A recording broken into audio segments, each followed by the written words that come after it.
Here's how to stop your Instagram account from being suggested. So first you have to open up your Instagram and go to your profile, tap on edit profile, and as you can see, there's no option here to turn off account suggestions. So don't worry, you just have to back from here and open up any browser, then search for instagram.com. So once the website opens, log into your Instagram account, and after logging in, go to your profile, then tap on edit profile again. Now scroll all the way down and here you will find an option called Show Account Suggestions on Profiles.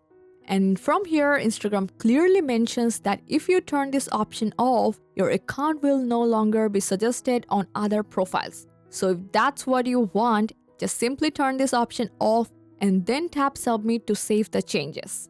And that's it. The setting is now updated. Just remember, this feature can only be turned off from a browser, not from the Instagram app.